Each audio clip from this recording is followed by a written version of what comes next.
Hey guys, your tech admin here, and today I just wanted to talk about, man, I have not said that in a while. Let's just start there. I haven't posted any videos in a long time, but I've just been busy with other stuff. Mostly I got into a different hobby for a while. I'm actually still doing it. I'm racing dirt bikes, but yeah, because of that I've kind of been neglecting this because I started an entire other channel where I posted videos about riding dirt bikes. So I've kind of been doing that for a while. But yeah, it's good to be back, and the first thing I wanted to take a peek at real quick is this Dell XPS D333. That's a bit of a mouthful, but I've had this machine since I was in high school. It's got a bit of a story behind it, and unfortunately high school me kind of mutilated it in a way. So like I said, I got this system in high school, and this system shipped with a Pentium 2. And that wasn't enough for me to really do what I wanted to do with it back then, which was to have a file server that I could store stuff on. So unfortunately I ripped the board out of this thing and replaced it with a newer board from I think it was a Gateway system. We'll know for sure when we boot it up because we'll see the boot screen or the BIOS splash screen. But either way, I ripped the board out, put that Gateway board in, and it had a Pentium 3, and then I went looking and searching to find the fastest Pentium 3 that would fit in here, and found an 850 megahertz Pentium 3 for this system. So that's what's in it now. I don't actually know what's on it as far as the hard drive. I think it's still the Ubuntu Server Edition installation from way back when I used this as a file server. So we'll take a peek at that when we boot it up and kind of see what's on there. And then what I want to do is try to find a more modern version of Linux that will actually run on this system as it sits now. So I think two candidates we're going to be looking at is damn small Linux and TinyCore Linux. We're probably going to start with TinyCore because it's the smaller of the two. But that's going to involve burning some CD-ROM drives because I'm positive this thing doesn't support booting from USB, although it does have USB ports on it. So we'll have to dig out an older laptop of mine so that we can burn some CDRs, which is something I haven't had to do in multiple years now. So that'll be a fun little experiment. And yeah, we'll boot it up and see what we can get running on there. But let's take a closer look at the hardware on this thing real quick before we get into all that. Alright, so taking a closer look at the front panel, up top we have just a regular CD-ROM drive, and then right below that we have a CD writable drive. And then below that we have a tape drive actually of some description. Now I do not know anything about this tape drive. I don't know, which generation of LTO tapes it takes, if it even takes LTO tapes or any of that stuff. But it would be really cool to explore this on a later date and see if we can get some tapes and actually get this drive working. But below that we have a standard 3¼ inch floppy disk drive. And then we just have the magnificent case design that these Dimension XPS has had. I really love the way this thing looks, and because of that it's so much more of a shame that I kind of mutilated the inside of it to fit that Gateway board. So yeah, let's go ahead and crack it open and I'll show you the horror of what I've done to this thing. Before we do that, I just flipped it around real quick so we can take a look at the back. You can see it's missing the IO shield obviously, because the Gateway system that it came out with didn't actually have a normal IO shield. It was built into the case, so I didn't have an IO shield that fit this case for this board. The good news is, looks like I was short on screw standoffs as well. But the good news is this case does actually take a standard IO shield. So we could probably in the future case mod this thing again and put maybe a more modern system in it. That would be really slick because like I said, I love the way this thing looks. But yeah, below that we have a couple add-in cards. There's a graphics adapter here. I believe this actually came out of my Dell Dimension 4600. So this is going to be a newer AGP card. And then below that we have a network card. This is actually a funny story behind this. Pretty cool little story behind that card. But yeah, let's go ahead and crack this puppy open and look at the horrors within. Now these cases have a kind of stubborn design. There's a standard thumb screw here, which is, normal. But then you have these push tabs here, and there's a matching one on the bottom. And you have to squeeze these in and then pull the case open, or the panel open, towards the back. So it's definitely a two-handed affair. So I'm gonna have to put the camera on the tripod real quick, and we'll see if we can get this thing open.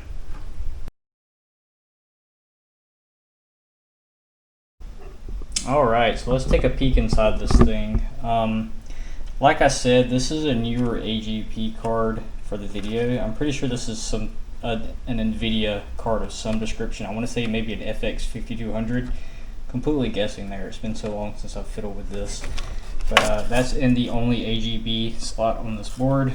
And then we've got a few PCI slots here. One of them has that network adapter that I was talking about. It's a 3-com Etherlink 10100 card. And then we have an extra PCI slot down there, and I believe these are AGP. I could be wrong on that. They look like AGP. But yeah, so a good wide range of expansion slots in this board, which is pretty nice. Here you can see some of that mutilation I spoke of. So this would have been a hard drive caddy. And you can kind of see that I hacked it away. I think I did this with pliers, like side cutters. And I did that so that I could fit a fan here to pull more air through the case. If you look on the front, these vents are actually functional.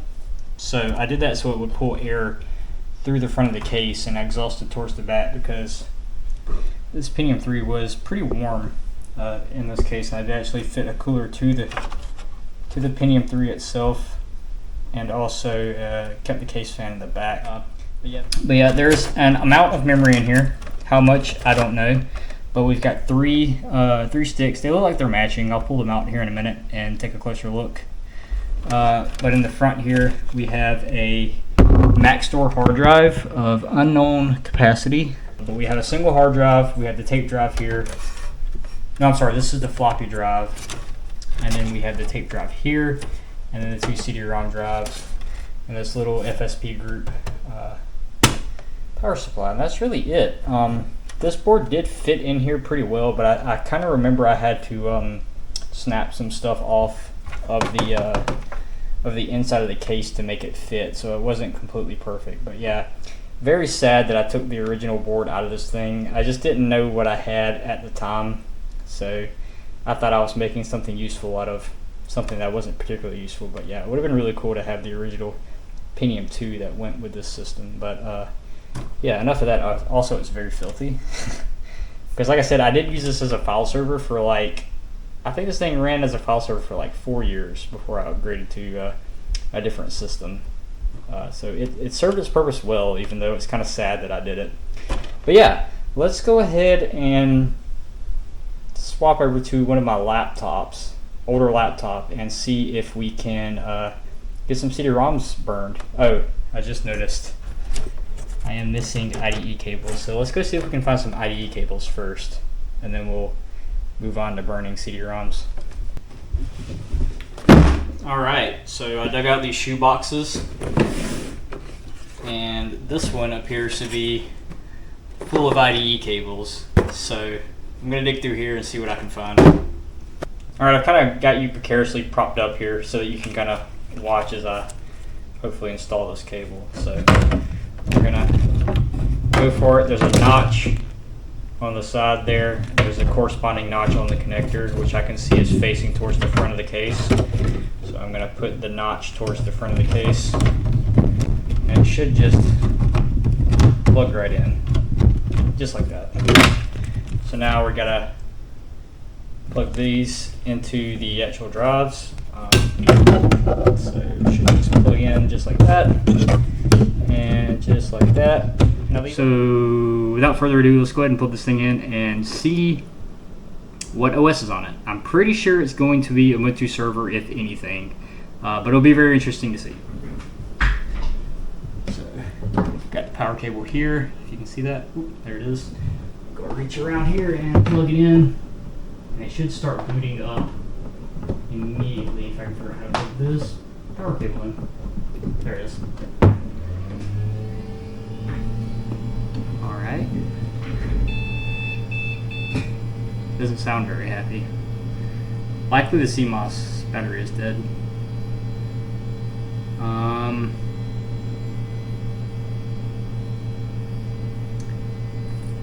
The hard drive indicator is lit solid.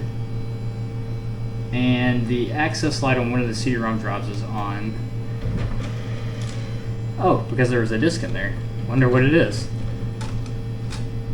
Let's take a look. Oh, check that out. Puppy Linux 5 was in the CD-ROM drive. I can hear boot sounds, so I think the system is working, but we're not getting any video for one reason or another. Alright, so I pulled that graphics adapter out. It's an NVIDIA P162. I'm pretty sure this is way newer than this computer.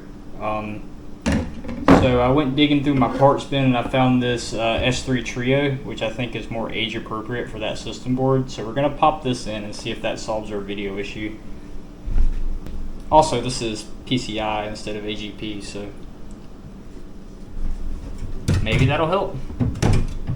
Here we go. That hard drive is very loud. Look at that video. And as you can see, it is a gateway board. Actually, let's go into setup first and poke around. Cool. This looks like a Phoenix BIOS to me. Processor type to be announced. That's interesting. Huh. To be announced. Alright. Well, it's 700 megahertz, which I think on the actual CPU it said 850, which is a bit weird. But we have 384 megs of RAM, 3 sticks, 128. That makes sense. System date and time's incorrect.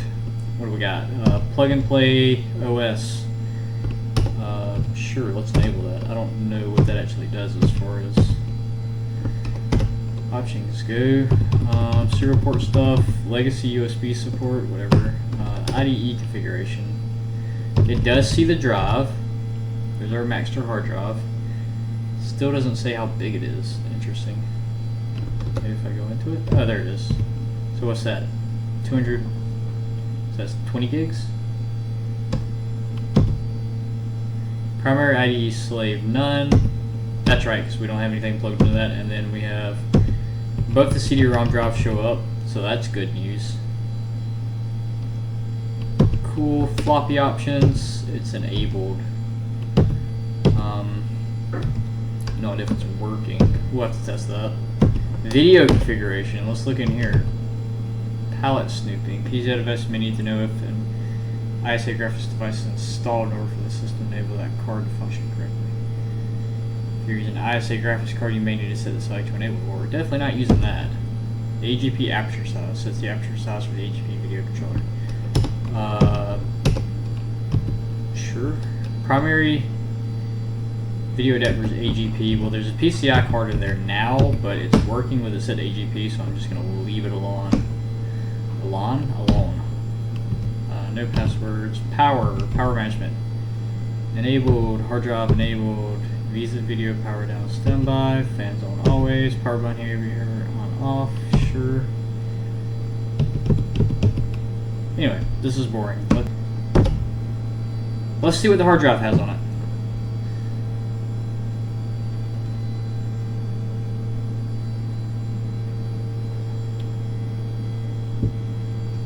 This BIOS splash takes forever, by the way. I don't know why. Do we have anything? Drum roll, please. I don't hear any hard drive activity. Oh, we're getting video.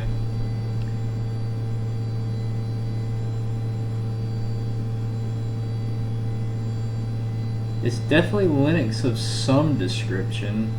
Unexpected inconsistency, run FS check manually. Mount all.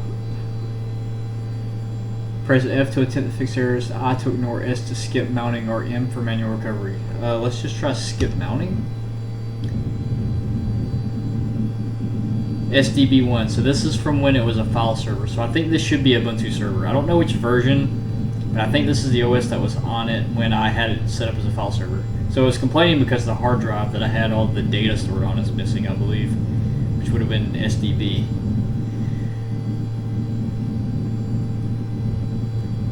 Look at that last mount time. 2012. That's about right when I took this system offline. Yes, Ubuntu 10.04 Nicholas Desk server. Check that out. Let's see if I know the login.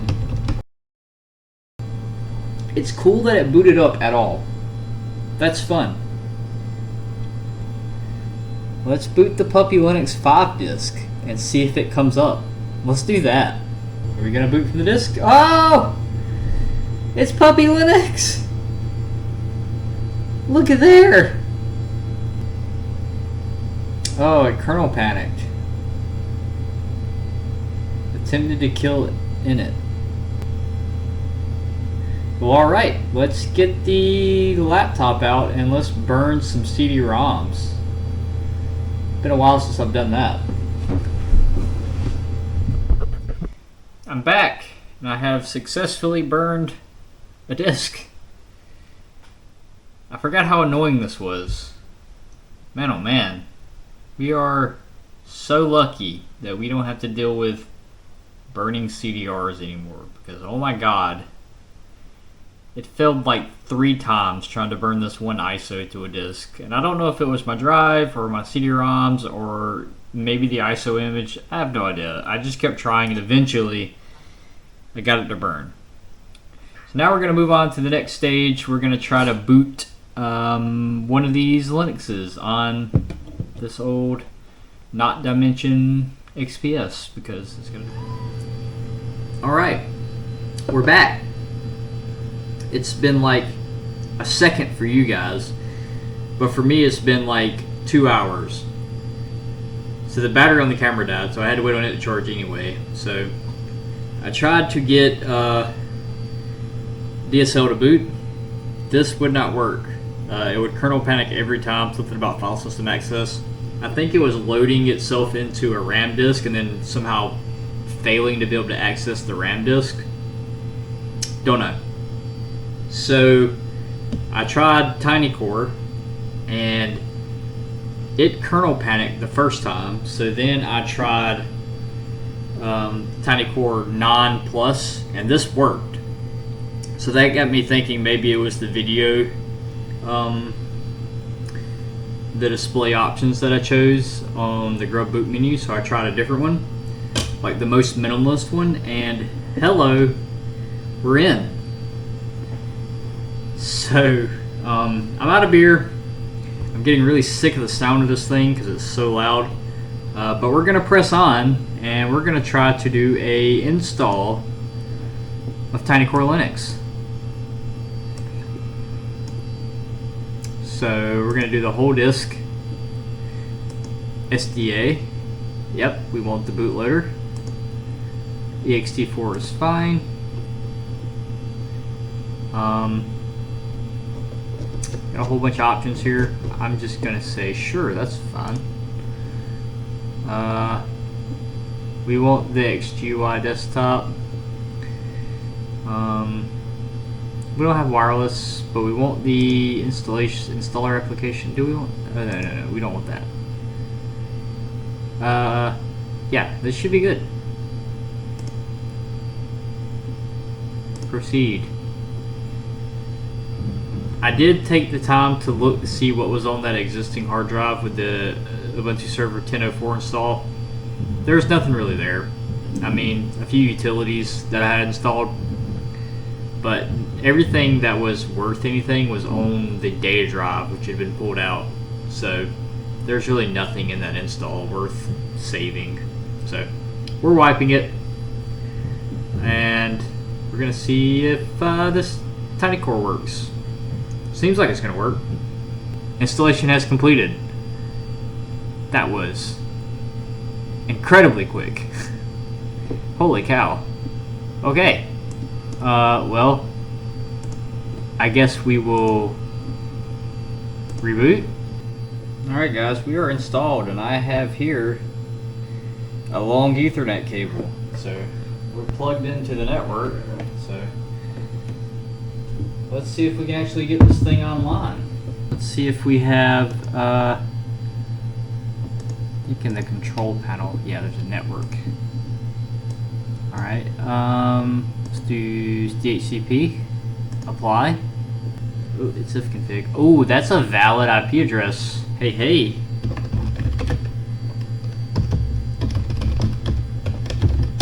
Google. Oh, we are online. Look at that. All right, cool, sweet.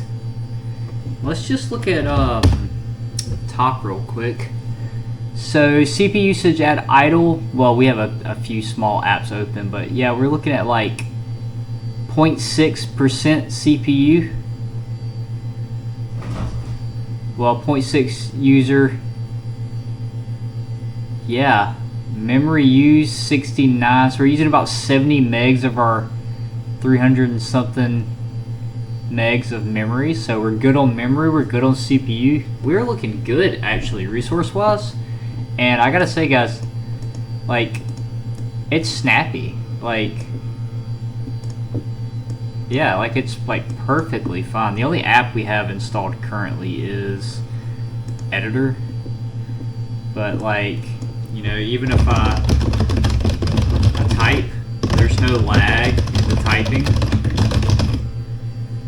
So yeah, it looks like we're actually running pretty good here. So I say, let's install some applications. First run, would you like to pick the fastest mirror? Yes, we would, please. So it's picking a mirror. Okay, it picked one. My cat's meowing at me. Cool. Apps. There's a bunch of options here. Let's just browse. Oh, we've got some apps. What do we want? We need games, right? On boot, on demand, download only. We want them to be on boot. Mount SDA TC optional. That's fine, I guess. I guess that's where it's going to install them. What do we want? Well, a browser would be nice. Let's search for a browser. Can we just search browser? I bring up Chromium. That's a browser. Let's do it. Oh, we've got Chromium. Will it launch?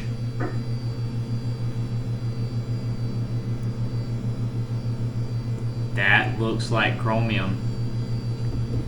Oh, we've got a security error immediately. The security server certificate is not yet valid. Oh, time. I think that's a time thing. We need to set the time. Let's close that. I think there's a control panel. Yeah, date time. Year 1990. Yeah, no wonder the cert didn't work. Looks like SSL's working. It says we've got a secure connection. There it is. Core concepts. Loads yourself in RAM, then mounts applications on storage, or installs applications to RAM from storage. See a diagram obtaining core file architecture, frugal install, boot codes, USB and external drives. Cool. There's a video overview. Oh, YouTube, huh? Yeah, I didn't think that was gonna work. Heck yeah. There you go. Start game. Ah, it's so. Oh, it's fast. I was not expecting it to go that fast. Holy cow. But yeah. It's kind of.